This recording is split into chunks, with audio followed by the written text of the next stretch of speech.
en este caso desariadores, ¿no? En alianza con Termodinámica, ¿no? Que es el representante de Hertz acá, para el suministro, ¿no? La foto que ustedes están viendo ahí es de un desareador. Estos desareadores sirven para el agua de alimentación, ¿ya? Y son con certificación ASME, tienen estampa ASME. Nuevamente le repito mi nombre, Rafael Calle Pérez. Buenas noches, Galo. Gracias también a Galo por su presencia, a la gente de Master, sí, que también nos apoya en el, digamos, en la llegada comercial a los clientes también, ¿no? Y en ofrecer estos equipos de los desaleadores, ¿no? Vamos a comenzar haciendo un remember de lo que es Termodinámica. Termodinámica es una empresa ya con 19 años en el mercado, ¿no? Con ventas en más de 80 millones de dólares en proyectos y servicios, ¿no? En todos estos años, en diferentes aplicaciones, principalmente en ampliaciones de plantas, proyectos de calderas, instalación de equipos, desariadores y todas esas cosas. Y nos unimos con Hertz, que es un fabricante reconocido de calderas en Estados Unidos, digamos que está en el top 3 de calderas americanas, para representarlo en Perú. En ese sentido, ¿qué ofrece Hertz al mercado, ¿no? Ofrece experiencia desde el año 67, 54 años en el mercado. Ofrece calidad, dado que todos los equipos vienen con certificación y estampa ASME, y certificación UL para el caso de los quemadores y los controles eléctricos. También la estampa de National Board y acabados de gran nivel, ¿no? Por ejemplo, la calidad de la pintura de los equipos tiene 10 años de garantía, es un coat especial, ¿no? El aislamiento también, ¿no? Entonces eso se ofrece. Después, en innovación, Hertz ofrece calderos de espalda húmeda, calderos verticales sin tubos y economizadores incorporados. Hay tecnología también, ¿no? Para el caso de sistemas de automatización con sensores de oxígeno y calderos de alta eficiencia, y tiene presencia internacional en 50 países, Estados Unidos, Canadá, las 3 Américas y todos los continentes, ¿no? Europa, África y Asia, ¿no? Entonces hay experiencia exportando calderas al mundo. Perdón. Y hay un tema también de responsabilidad social, ¿no? Que es cuidado del medio ambiente y esas cosas. Vamos a hacernos unas preguntas. Yo les hago unas preguntas, háganse unas preguntas. ¿Cuánto es el tiempo de vida de una caldera o de un caldero o de un boiler, ¿no? ¿Cuál es el tiempo de vida de la caldera? Primera pregunta. ¿Cuándo dura más la caldera? ¿Cuándo dura más una caldera, ¿no? ¿En qué caso, no? ¿Y qué debo hacer para que una caldera dure más? A ver, si es que alguien tiene alguna respuesta, la puede poner en el chat a cualquiera de las 3 interrogantes que les estamos haciendo hoy día, ¿no? Que dice, ¿cuál es el tiempo de vida de la caldera? ¿Cuándo dura más la caldera? ¿Y qué debo hacer para que dure más? Acepto respuestas a las preguntas.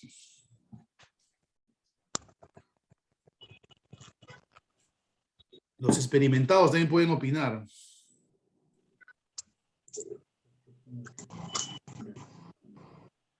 Escríbanlo para que... Escríbanlo en el chat.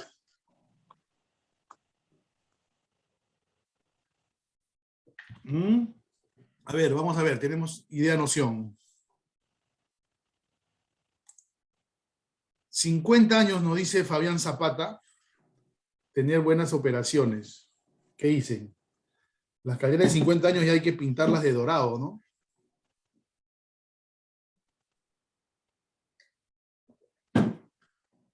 ¿Qué dicen? ¿Quién más dice? ¿Alguien dice menos? ¿Alguien dice más?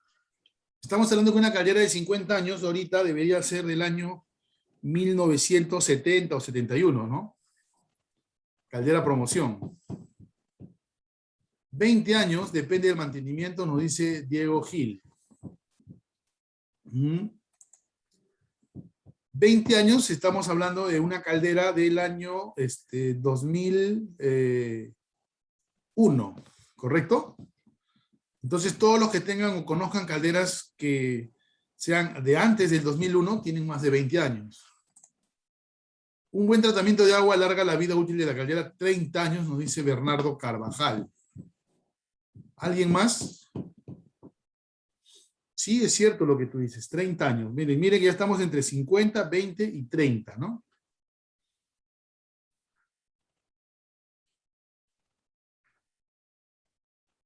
Vamos a lanzar un poquito, respondiendo estas preguntas, ¿no?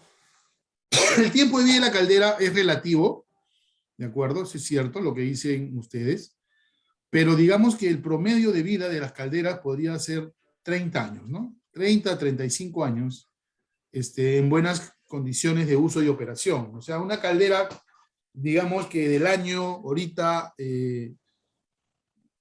1991, del 90 para adelante, tiene menos de 30 años, ¿no?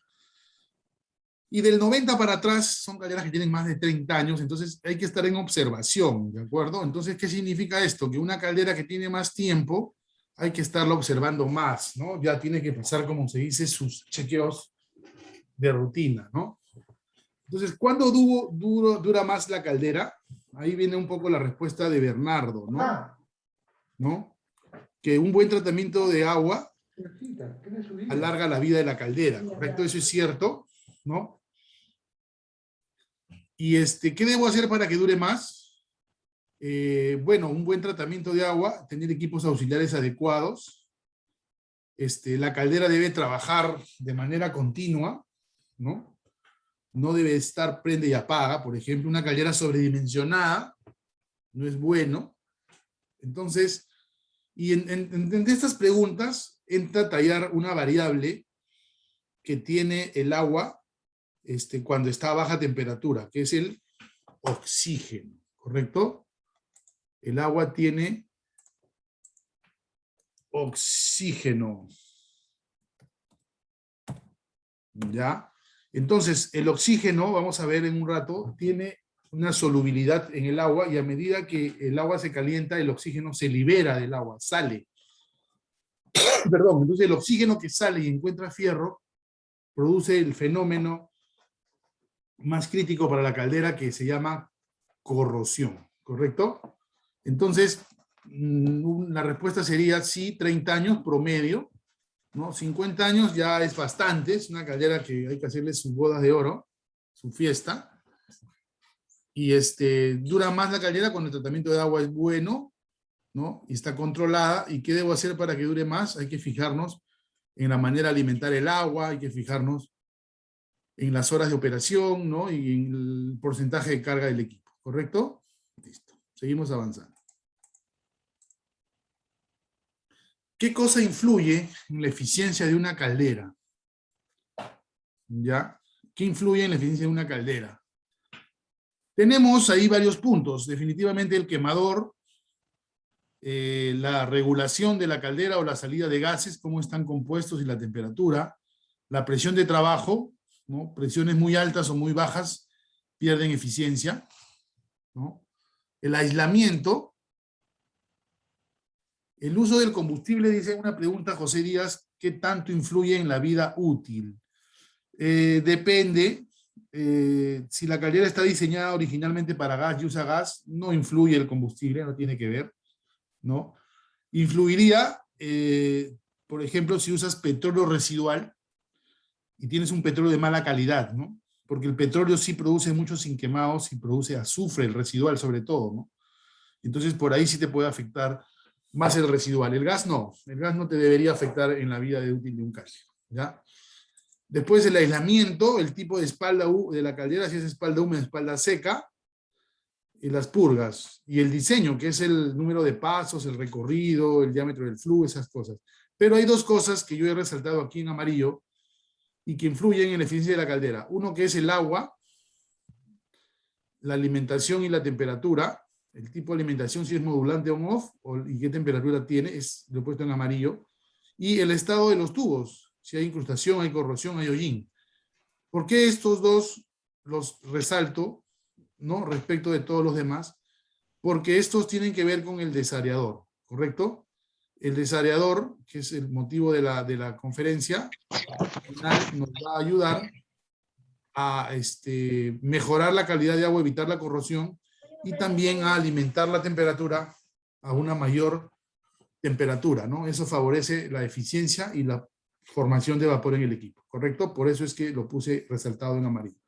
Pero al final todos estos son los puntos que influyen en la eficiencia de la caldera. El agua tiene gases contenidos, ¿no? Con la lluvia, principalmente como ven aquí, O2 y CO2, y estos se mezclan cuando llueve pues con otras sales que hay en la tierra, ¿no? En el ambiente, ¿no? Y esto de aquí al final se produce napas freáticas, ¿no? O filtraciones que dan origen a aguas ya con carbonatos, con durezas, ¿no? Entonces, eso sería los gases contenidos en el agua. El avioncito cayó, ¿no? Esta curva es fundamental para comprender el funcionamiento, o el comportamiento del oxígeno en el agua, ¿no? Este se llama una curva de solubilidad. Y voy a poner aquí mi foquito. Se ve, ¿no? El foquito, ¿no? Miren esta curva. En el eje horizontal tenemos la temperatura. La temperatura del agua que puede pasar o llegar a 100 grados centígrados. Y tenemos la solubilidad en ppm. ppm es partes por millón o gramo por metro cúbico, ¿no? En este caso de oxígeno, ¿no? En el aire, ¿no? Entonces, nosotros vemos que para temperaturas menores a 20 grados está entre 9 y 11 y 12 los ppm. O sea, el agua tiene oxígeno. Pero a medida que el agua se va calentando, el oxígeno desaparece. Entonces, la mayoría de plantas alimentan las calderas a 80 grados. Eso quiere decir que tienen 3 partes por millón de oxígeno disuelto, ¿sí? Pero si yo llego a los 100 grados, ya no tengo nada. Entonces, ¿qué va a pasar, no? Lo que va a pasar es lo siguiente, ¿no?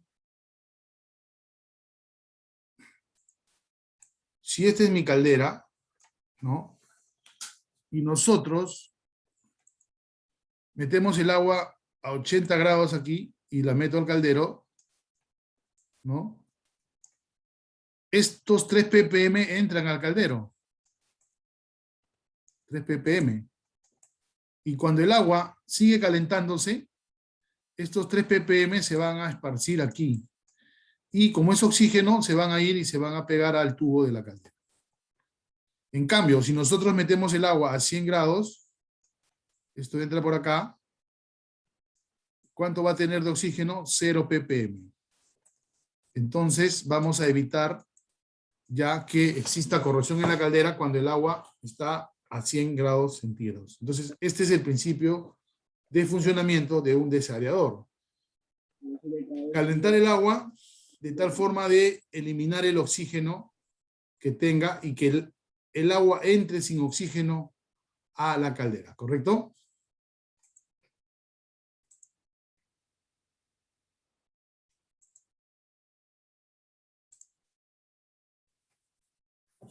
¿Qué bomba sería recomendable para alimentar a 100 grados centígrados? Me dice Fabián.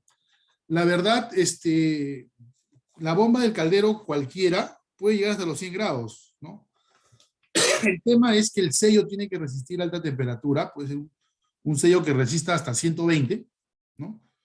Porque hay sellos de agua fría que solamente soportan hasta 60 grados, ¿no? Entonces tienes un sello de alta temperatura, es lo único, y después hay un tema que hay que mirar, que es la cavitación, que es el NPCH del sistema y de la bomba. Entonces, pero eso se resuelve con geometría, ¿no? Eso se resuelve dándole mayor altura a los tanques. Cuando los tanques están muy bajos, más bien las bombas no jalan el agua, ¿no? Entonces, se resuelve con instalación, ¿correcto? Pero al final es un tema de diseño del sistema y es un tema de sello mecánico, eso sí, no hay otro más, ¿ya? Eso no tiene que ver con esta curva, eso tiene que ver con la curva de la bomba, ¿de acuerdo? Eso tiene que ver con la curva de la bomba, ¿ya? Las bombas tienen unas curvas. Voy a avanzar aquí. para poderte responder.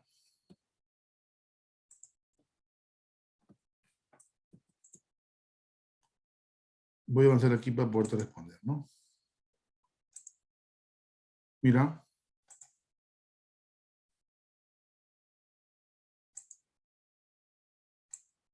Las bombas tienen una curva que es así, ¿no?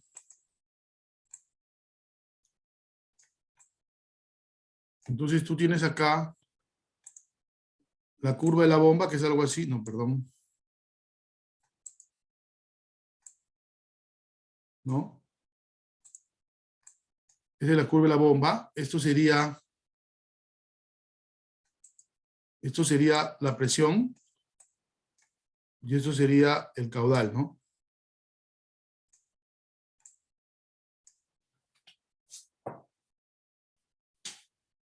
¿No? Y hay una curvita menor acá, que es el NPCH, ¿no? En todas las bombas existe esto, ¿no?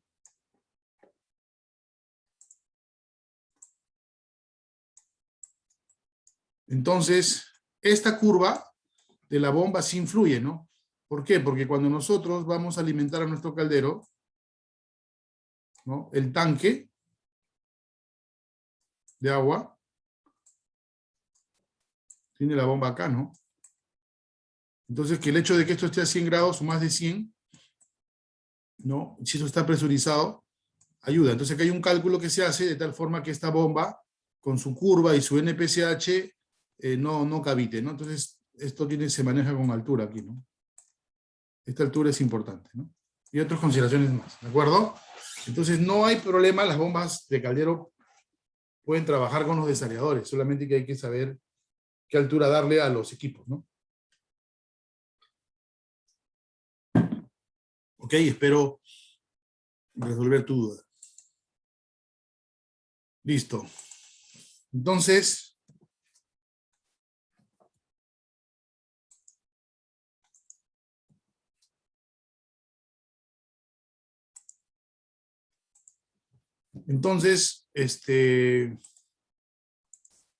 teníamos que esta solubilidad, ¿no? Hacía que el oxígeno se tiene que reducir para que en la caldera se entre de 100 grados a más, y con eso podemos eliminar el oxígeno y la corrosión, ¿de acuerdo?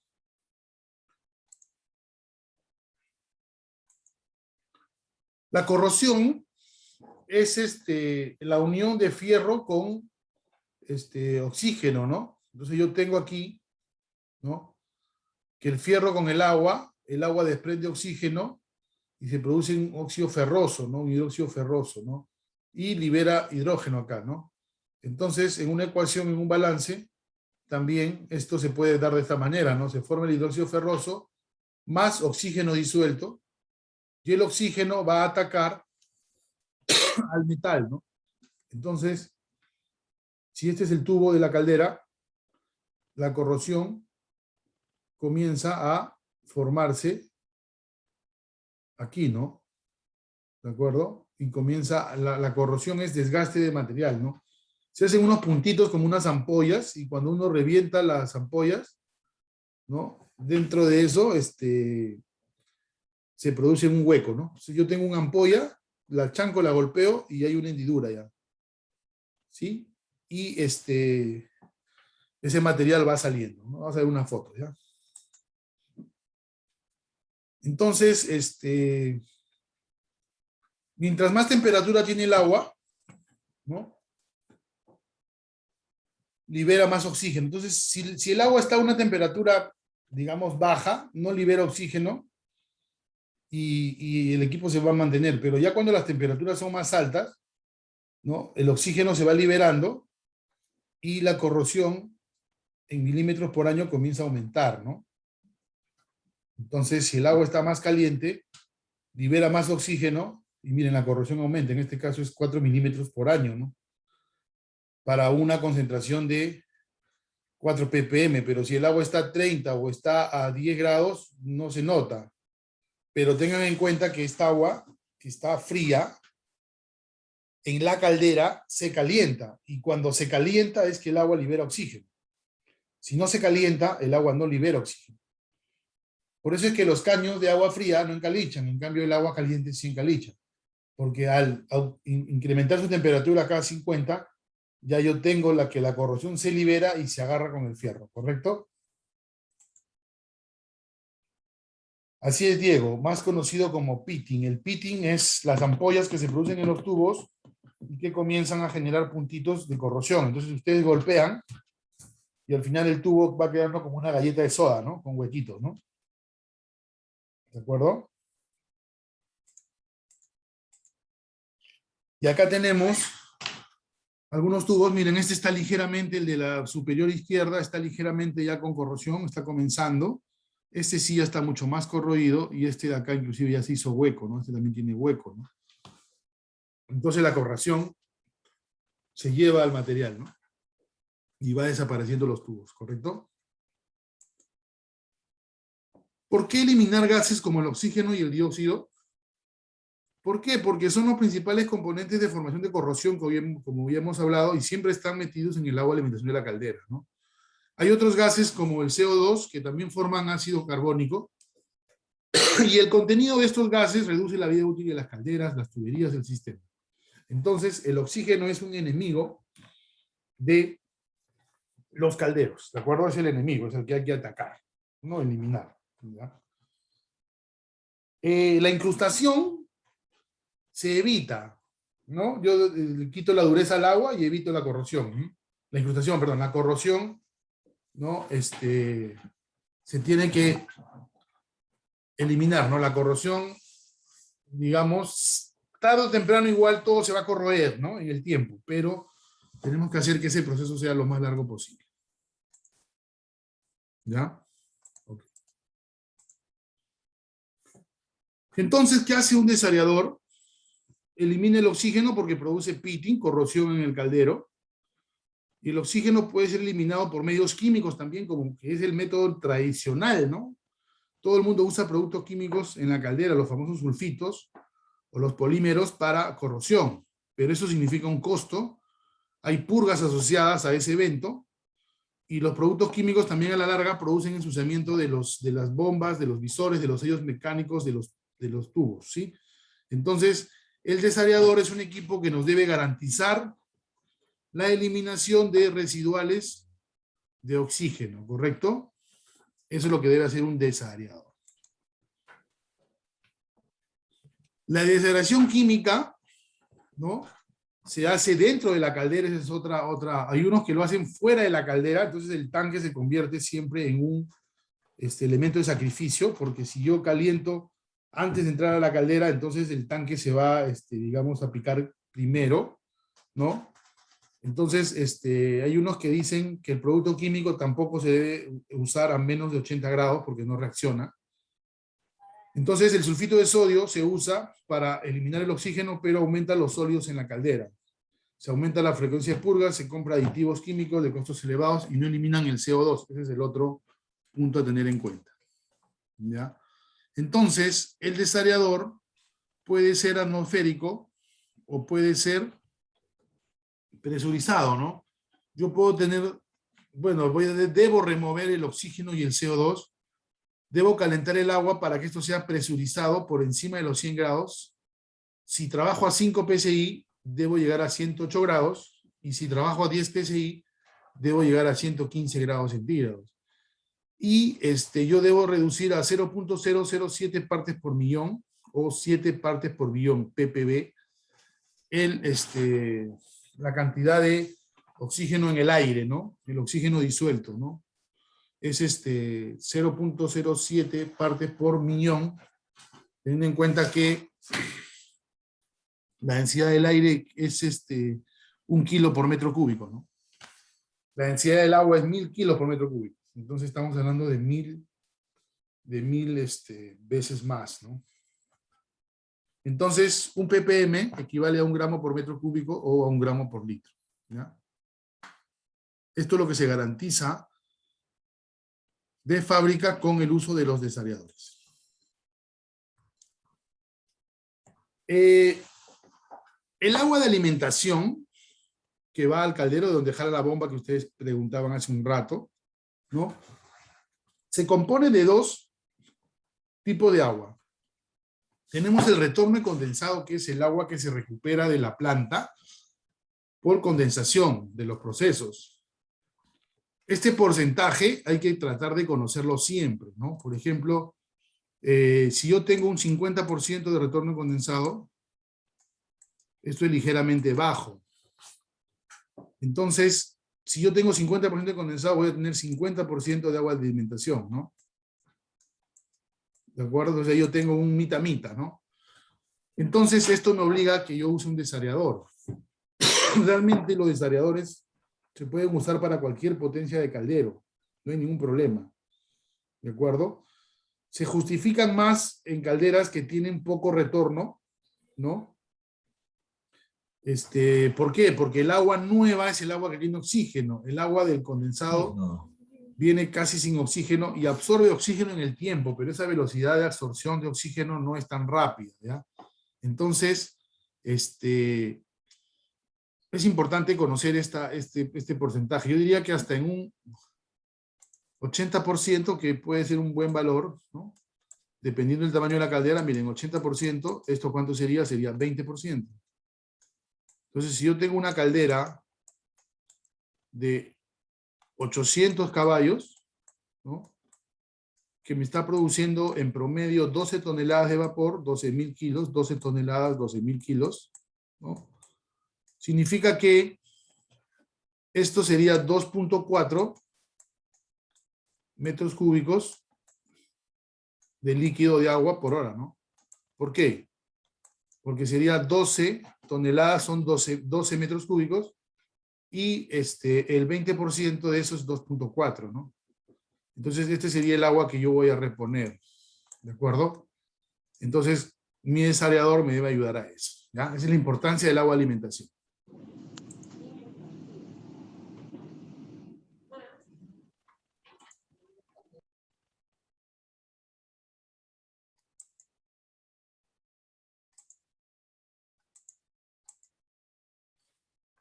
Entonces, este desareador o sistema Hurst, el sistema Hurst es el que le estamos mostrando acá, ¿no? Es un desareador que tiene un scrubber, que es un lavador de oxígeno, ¿de acuerdo?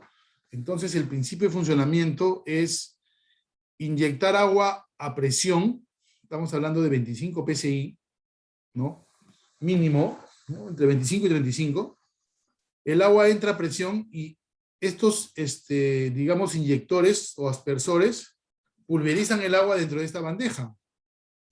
El condensado no entra en el cabezal, entra por el costado, se mezcla con la bandeja, ¿no? Se precalienta esta agua y baja por esta tubería de alimentación, y aquí, en este scrubber, internamente tiene como unos deflectores, y el vapor que viene de la línea se conecta aquí, es un vapor de gran tamaño porque tiene baja presión, ¿no? Y la presión hace que esto produzca aquí una turbulencia, ¿ya?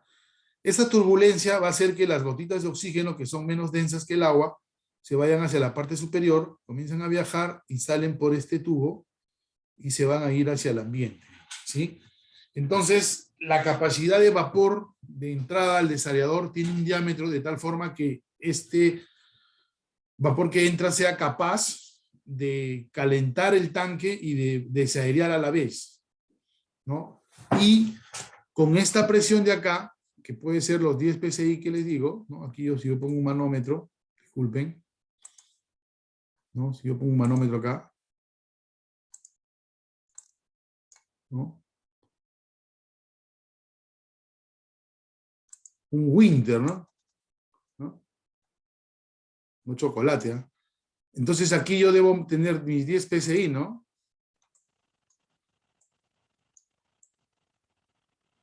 Entonces esta presión es la que va a hacer que este tanque acá internamente se mantenga en 10 psi, ¿no? Entonces si acá ponemos otro manómetro, este también debe marcar 10, ¿no? Y todo esto está presurizado, se calienta. Tenemos un nivel de trabajo, el nivel de trabajo está en este punto, en esta altura, ¿no?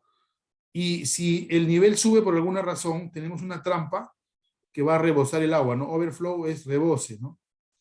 Entonces, esto sería una trampa para eliminar el agua.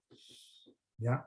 Y una válvula de seguridad para que esto se mantenga presurizado. Tenemos un bafle antivórtice acá para que no se produzca efecto vórtice, ¿no? Y vacío en la succión, y esto va a un manifold de alimentación y va a las bombas. Entonces, lo que hay que determinar es la altura de este tanque, ¿no?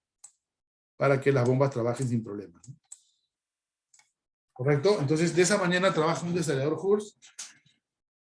Es un solo cuerpo, es fabricado con plancha de caldero, con plancha 516, ¿no? Y es certificado ASME, ¿correcto? Entonces, ese es el equipo que nosotros ofrecemos como primera opción. Entonces, ¿cómo se selecciona un desalador? ¿No? En los modelos de Hurst, el modelo es el Oximeter, ¿no? Oximeter. Y tenemos el OM5710. ¿Qué significa? Que la capacidad de este desarrollador está en abreviatura, de tal forma que el OM26, que es el que está aquí en el ejemplo, me da 26.000 libras de vapor. O sea, las calderas me deben producir 26.000 libras, ¿no? Que puede ser una o puede ser sumadas varias, ¿ya? Entonces, los tanques se diseñan con un criterio de tal forma que el almacenamiento se maneje entre 10 a 15 minutos. Por ejemplo, este OM26 para esa capacidad maneja 13,9 minutos, ¿no? De almacenamiento. Si que hay un inconveniente y no entra agua, 13 minutos va a durar el tanque, ¿no? Y acá están sus capacidades. En galones, a full es 1033 flooded, lleno, 600 el nivel y 957 el rebose, ¿no?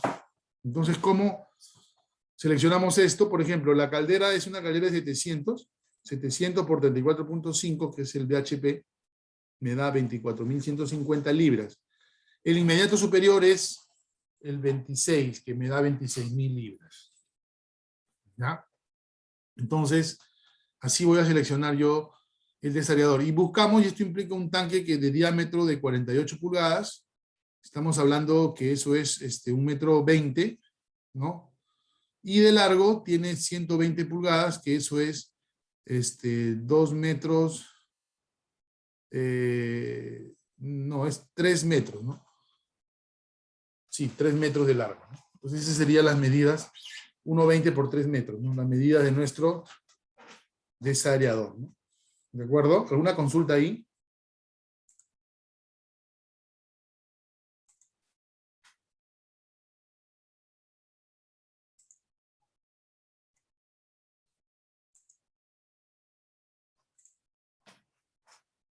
Ok. Entonces, una vez que ya tenemos la potencia de la caldera, ¿sí escuchó?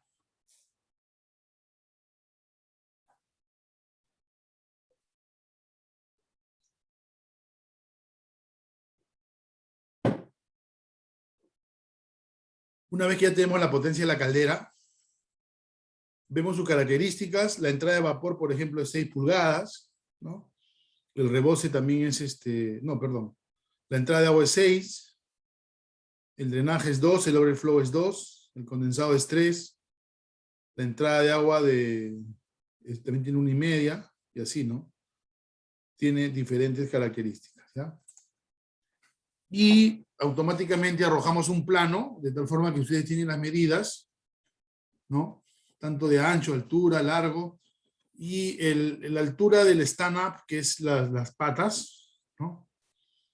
Eso se maneja, ¿no? Puede ser hasta 3 metros, 3 metros 50, ¿no? De tal forma que la superficie del desarrollador puede estar a 4,50, 5 metros. Mientras más alto, mejor, ¿ya? Entonces hay que ver las limitaciones de espacio en la planta, ¿no? ¿De acuerdo? Entonces esto sería las medidas, ¿no? Acá tenemos un desarrollador, por ejemplo, con su rebose, su base, y las bombas siempre deben ir de mejor forma debajo del tanque, ¿no?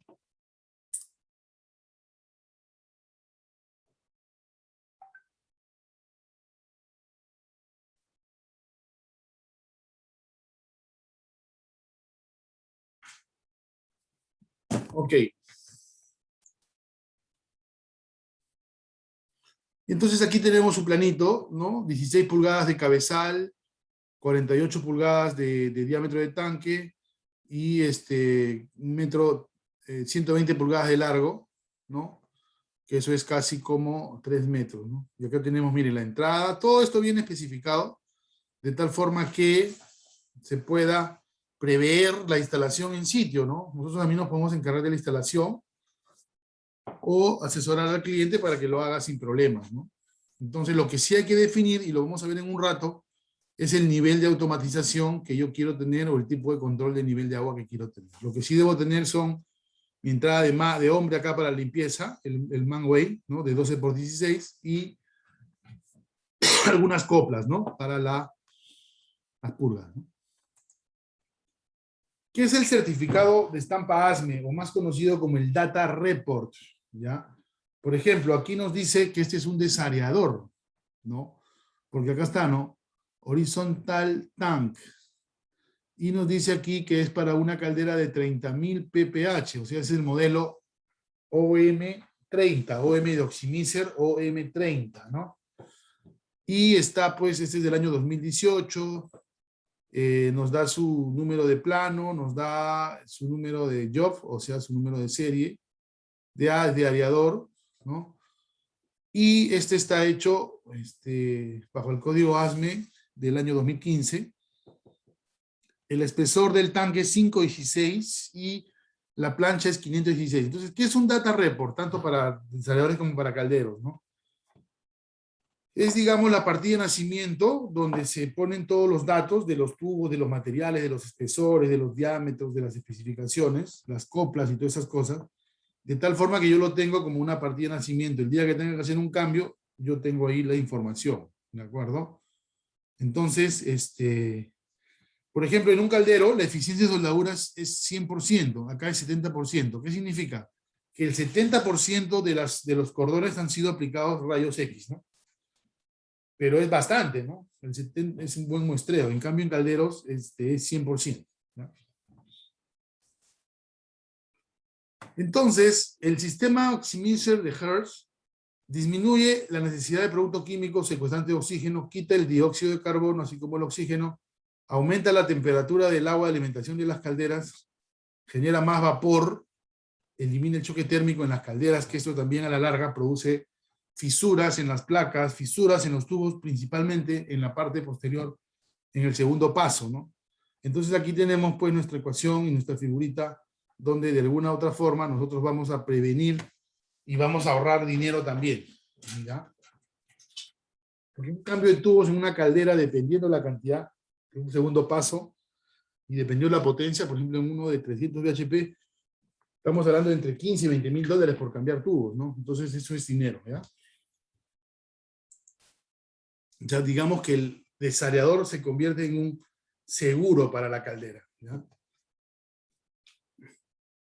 Entonces, al final, mejoramos la eficiencia total de la sala de calderas, ¿no? Los recipientes son de código ASME, o sea, eso también nos da una mayor seguridad. Y el diseño compacto significa requisitos más pequeños para la sala de calderas, o sea, no tener tanques tan grandes, ¿no? No tener tanques tan grandes, ¿no? Y ahí tenemos a nuestro amigo Carlitos Guanaquiri juntando su plata, ¿no? Ahí juntando su platita y crece su plantita con platita, ¿no? ¿Ya? Ok.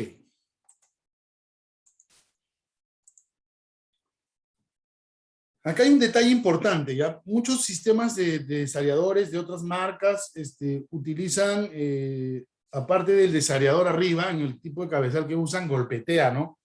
Y aparte calientan el tanque. El sistema de Hertz no necesita calentamiento en el tanque. ¿Por qué? Porque como vimos en la figura, el vapor entra en gran diámetro al cabezal, ese vapor que desairea sale del desaerador, del scrubber el lavador de gases, y aprovecha para calentar el agua. Entonces eso es una gran ventaja, ¿no? Porque el vapor solo va al desaerador y con eso mantiene la presión, ¿ya? Y el nivel de automatización sí hay que definirlo, ¿no? Puede ponerse reducción de presión mecánica o con lazo de control, reponer el agua puede ser de on-off o modulante, pero necesariamente necesitamos un control de nivel. Podemos medir la temperatura. Se puede poner las señales a un tablero o un indicador con PLC, de tal forma que ustedes vean nivel, así vamos a hacer uno ahorita para la gente de tasa, ¿no? Nivel, presión y temperatura, los tres valores se van viendo, ¿no? Y por bajo nivel también, ¿no?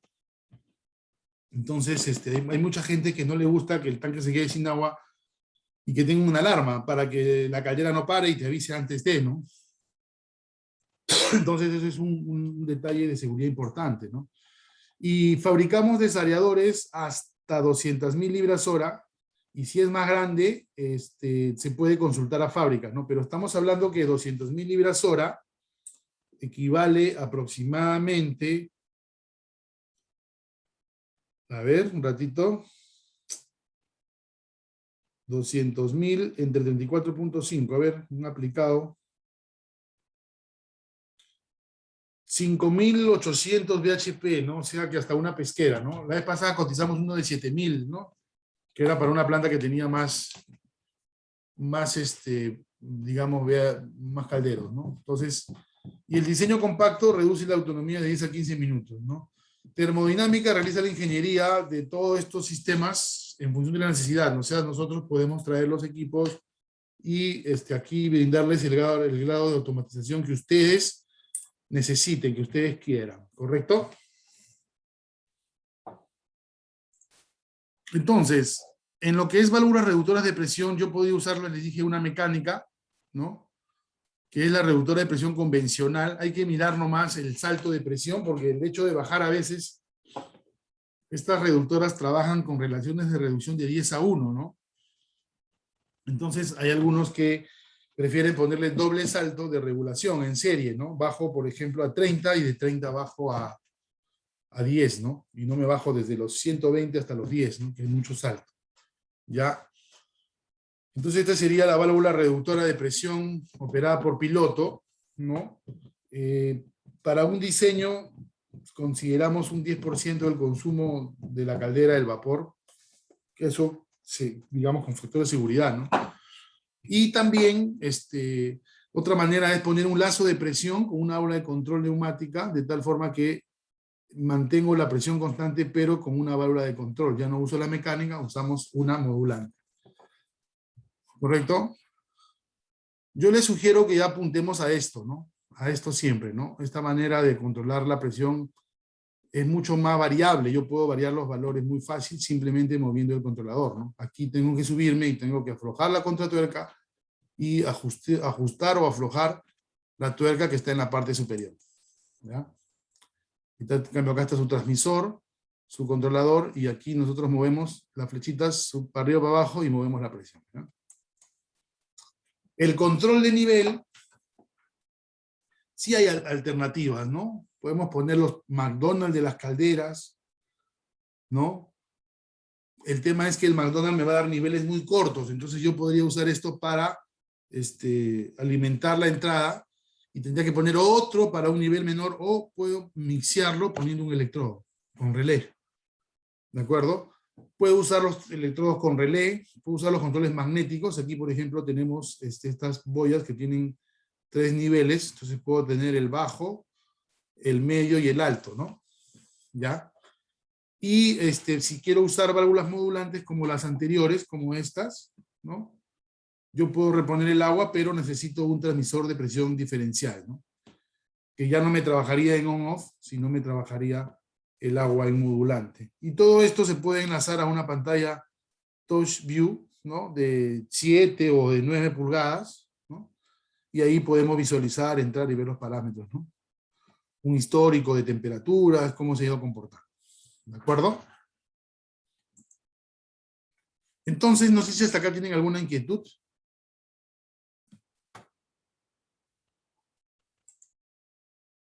Uy, ya fue entrando más gente. Eso que hemos comenzado un poquito tarde, ¿ah? Pero le hemos dado chance a algunos. Bueno, espero que se hayan enganchado en una buena parte de la charla, ¿no? Y si no, aprovechen y tenemos algunas consultas que podemos resolver, ¿no? A los que llegaron tarde, ¿no? Vimos cuánto dura la caldera y esas cosas, ¿no? Listo, continuamos.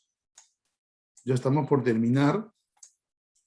Entonces, el nivel de automatización lo vamos a definir en conjunto, ¿no? ¿Qué es lo que quieres? ¿Cómo es tu planta? ¿Qué tan grande es tu caldera? ¿Tienes condensado? ¿Cómo es tu sistema de reposición? Si es en línea, por ejemplo, modulante, ¿no? Si tú tienes un tanque de almacenamiento, puede ser on-off, entonces ya se conversa, ¿no? Hay algunos que ya en calderos más grandes necesitan modulante. ¿Ya? Entonces vamos a terminar ahora conversando de cuánto cuesta el condensado, ¿no? El condensado, ¿cuánto cuesta, no? El condensado está compuesto por el costo del agua, más el costo de tratamiento químico, más el costo por calentar el agua. Entonces tenemos tres costos. El costo del agua propiamente dicha, el costo por el tratamiento químico y el costo por calentar el agua. ¿Ya?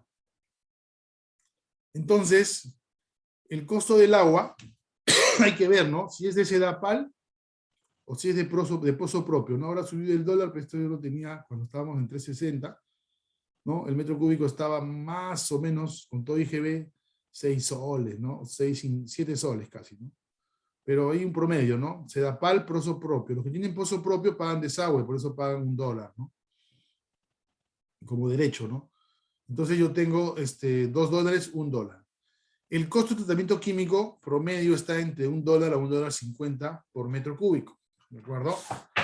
Eso es en dato promedio, ¿ya? $1 a $1.50 por metro cúbico de agua el tratamiento químico, ¿sí? Entonces, el costo más fuerte sería el costo de calentamiento. Entonces, aquí yo tengo en la parte baja el costo de calentamiento, ¿ya? Que sería para gas natural, bueno, esta es la cantidad de calor que nosotros gastamos por calentar el agua. Cuando yo no recupero condensado, yo tengo que calentar el agua, que debe estar llegando a 90 grados, la estoy calentando, y esa agua que no la tengo a 90, la caliento de 20 a 90. Entonces mi diferencia de calentamiento es 70 grados. Entonces yo aplico aquí una formulita que es la masa por el calor, por la diferencia de temperatura, y me sale una cantidad de kilojoules como energía. Si yo lo aplico esto a la caldera y al combustible, tengo que para calentar un metro cúbico de agua a 70 grados, yo necesito 9.76 metros cúbicos de gas. Y si hago lo mismo con el petróleo, ¿no? La energía es la misma, pero cambió el poder calorífico, yo tengo que para calentar un metro cúbico de agua a 70 grados centígrados, o sea, de diferencia, o sea, de 20 a 90, yo necesito 2.33 galones de petróleo. ¿Correcto? Si yo multiplico por el costo del gas, que es $0.21, y por el costo del petróleo, que ahorita está en 3.2, ¿no? Dólares más o menos, yo veo que para calentar el agua con gas por metro cúbico gasto $2 y con diésel gasto $7.2. Entonces, aquí yo estoy sumando, ¿no? Estoy sumando el caso más bajo y el caso más alto. El más bajo es 1 más 1 más 2, y me sale 4. Y el otro extremo es el más alto, ¿no? Que sería 2 más 1, 5 es 3, 5, más 2, 5, 5. Entonces el gas natural me va a costar entre 4 a 5.5 dólares la tonelada, ¿se entendió? Y de igual manera, si es con diésel, el condensado me va a costar entre 9,2 y 10,7 dólares la tonelada. Entonces, recuperar condensado nos va a hacer ahorrar a nosotros dinero, producto químico, agua, ¿ya? Y esta cantidad. Entonces, si es que no, yo tengo que compensar de alguna manera y usar un desalador para precalentar mi agua, porque no puedo hacer es alimentar con agua fría mi caldera, ¿de acuerdo? Entonces, esos serían mis costos. ¿Ya? Si yo quiero hacer una corrida de ahorros, ¿no? Una corrida de ahorros, un caldero de 800 caballos produce 12 toneladas por hora. El ahorro principal es la disminución de producto químico secuestrante de oxígeno. Si yo asumo un retorno del 50%, para un ejercicio nada más, para que tengan una idea, ¿no? Yo debería reponer 6 metros cúbicos hora, que es la mitad de 12, ¿no? O 6 toneladas, ¿no? El costo de tratamiento antioxidante es de 0.5 por metro cúbico, porque ese es solo el antioxidante, y antes hablé del costo total, ¿no? Y por hora, ¿no? Yo estaría ahorrando 0.5 por 6, me da 3, por 16, por 25, por 12. Entonces yo en un escenario pesimista podría estar ahorrando $14,000 al año por el uso de mi desariador, ¿de acuerdo? Ahora yo podría también considerar que voy a recuperar y voy a meter un vapor flash de las purgas, un vapor flash de la planta a mi desariador, ¿no? Y en este caso, si yo recupero o purgo el 10%, yo podría estar recuperando, ¿no? 1.2 toneladas, ¿no? De vapor flash, ¿no? Y acá tengo mi costo horario igualito, ¿no? 1.2 por 3.5, y yo podría ahorrar $20,000 al año, ¿de acuerdo?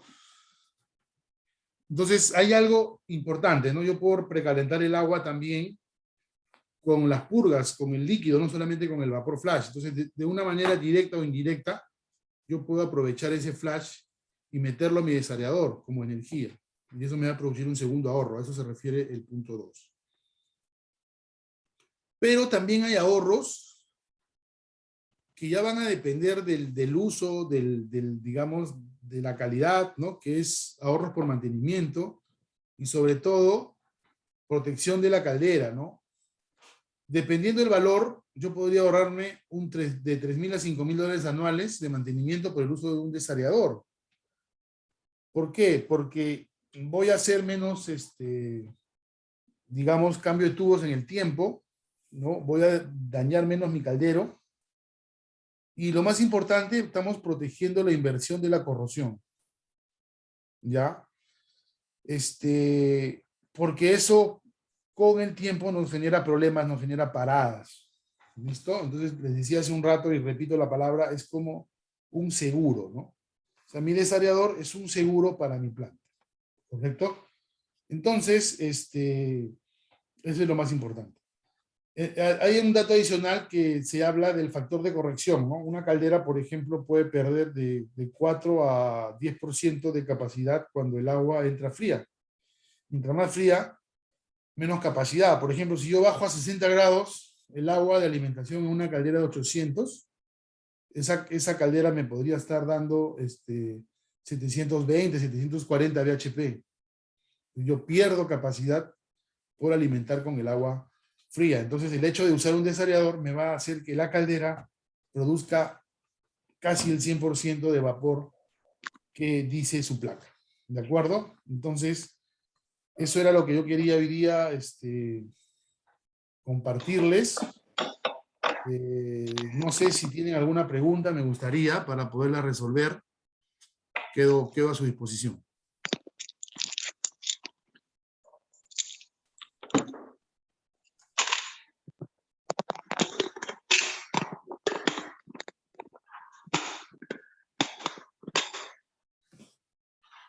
Hola David, ¿cómo estás? Qué gusto. Hola Rafael, buenas noches. ¿Cómo te Rafael, va? una consulta. ¿El Dime. tiempo de vida de un desairador y los mantenimientos a los que se somete, en qué promedio están? Mira, un desariador te puede durar tranquilamente 30 años también, dependiendo del material con el que fue construido. En este caso, los que nos estamos hablando son con plancha de caldero. Entonces su duración es en un promedio de 30 años, ¿de acuerdo? Eso depende cómo ha sido fabricado, ¿sí? Bajo qué norma y qué material tiene. En cuanto a los mantenimientos, principalmente es un mantenimiento anual a todo lo que es los equipos auxiliares, los controles, ¿no? Y se hace una inspección también para ver de que no esté, digamos, arrastrando hacia las bombas, ¿no? Entonces hay que hacer una inspección siempre del interno para ver cómo se va comportando en el tiempo. Eso sería lo que se hace en un desarrollador, no más. ¿Ya? Ok, Gracias por tu gracias. pregunta. ¿Alguien más? Veo que fuimos aumentando las participaciones. ¿Alguna otra consulta? Gracias por tu pregunta, David. Una consulta. Hola, Juan Carlos, dime, te escucho. En los desaliadores hay los desaliadores cerrados, que son los herméticos, y hay otros que tienen chimenea, Sí, atmosférico, ¿no? sí. Ya, ¿cuál es la diferencia entre esos dos tipos de desaliadores? La diferencia está en que en el desaliador presurizado o cerrado, voy a hacerte acá un esquema, ¿ya? Tú puedes superar los 100 grados de temperatura y no hay ningún inconveniente, ¿de acuerdo? Entonces tú aprovechas y recuperas la energía, digamos, al máximo, ¿no? Voy a poner aquí un dibujito, ¿no?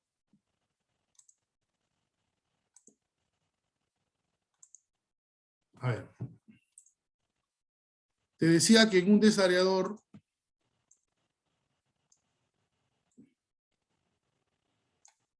presurizado, yo tengo todo esto con presión.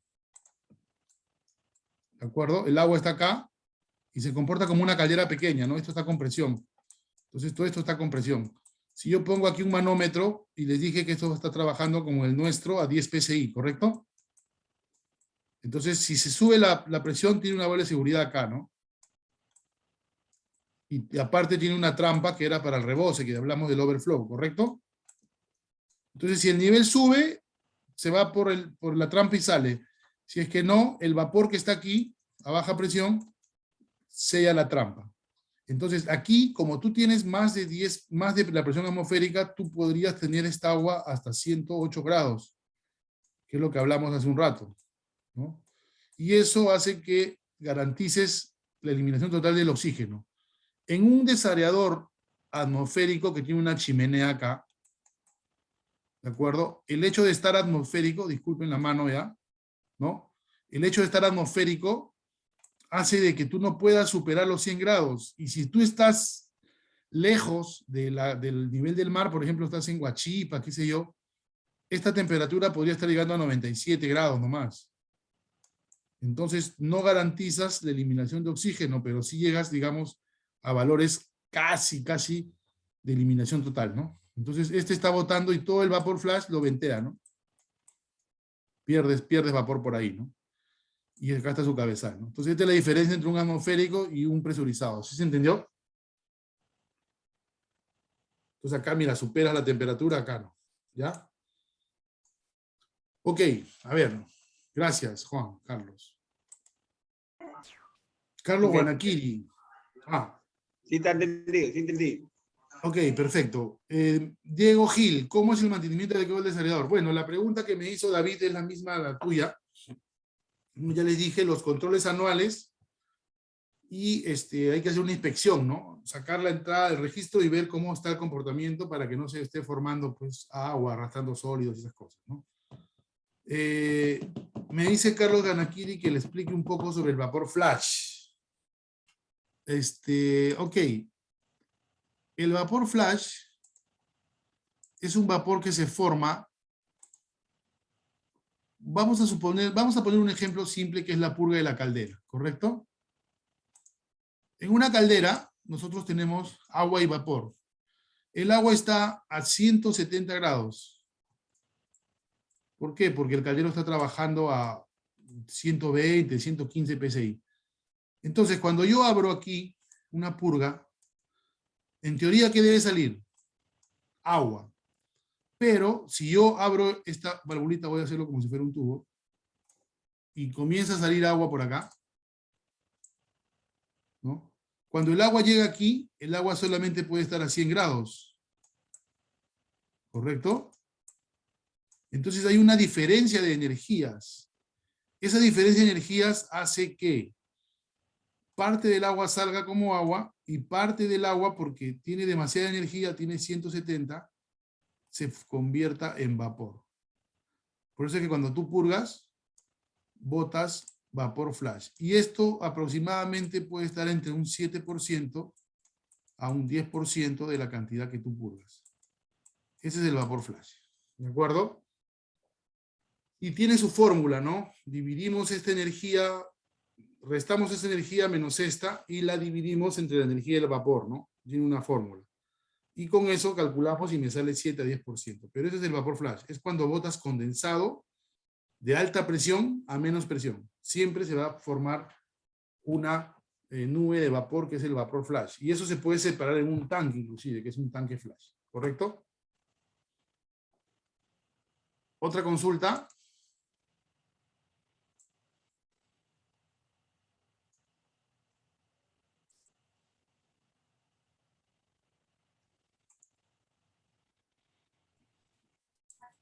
Profesor, buenas noches. Sí. Una consulta. En el tema de calderos, porque, bueno, estoy viendo sus clases, es extenso, ¿no? O sea, digamos, extenso es el tema de que lo que es el tema de los calderos, ¿no? De Sí, pues hay sus... conocimiento básico, que es lo que se Claro, aprende más rápido, pero después ya claro. hay temas de más detalle, ¿no? Como les decía yo el otro día en el curso, con los problemas se va aprendiendo, ¿no? Eso sí, claro. Pero sí, sí, o sea, hay bastantes cositas que se van dando, ¿no? Sí, tiene innovaciones en que se automatiza, ¿no? Se automatiza, Totalmente. Ahora, lo único, claro, bueno, lo que más ha cambiado en los calderos en estos últimos años es la manera de controlarlos, ¿no? claro. Lo que es la temperatura, ¿no? Y el tema de los controles, ¿no? Y Temperatura, los niveles, presión, y los nivel, niveles. gases, esas cosas, Se lo ¿no? haces. Sí. Sí. Ok. Ok, ¿alguien más? ¿Alguna consulta? Jaime, ¿seguro alguna consulta?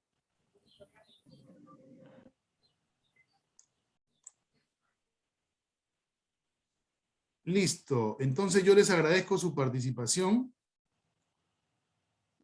y nada, hasta una próxima oportunidad. Aquí les voy a dejar mi correo. Creo que no lo puse en un ratito. No, no está acá.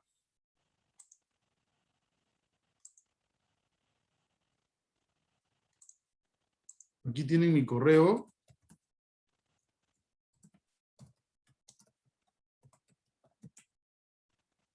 Y mi número de teléfono WhatsApp, sobre todo, perdón.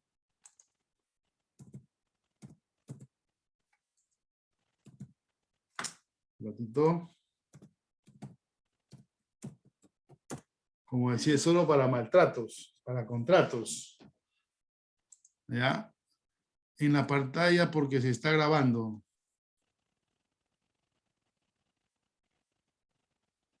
Ah, en el chat. Ya acá lo puse, acá lo puse. ¿Ya? Entonces ahí está mi correo, no sé si lo logran ver. Igual lo pongo en el chat, ¿no?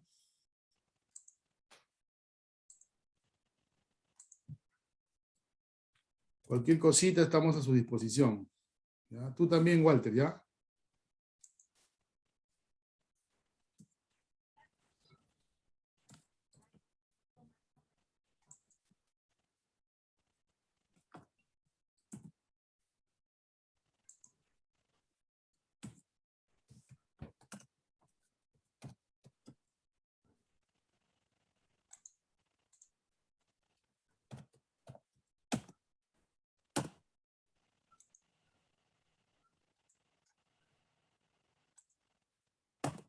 No puedo enviar porque...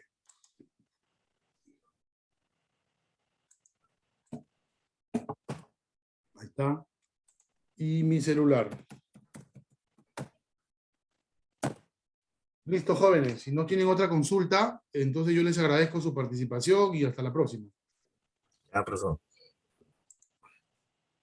Buenas noches. Buenas noches con todos. Gracias por su participación.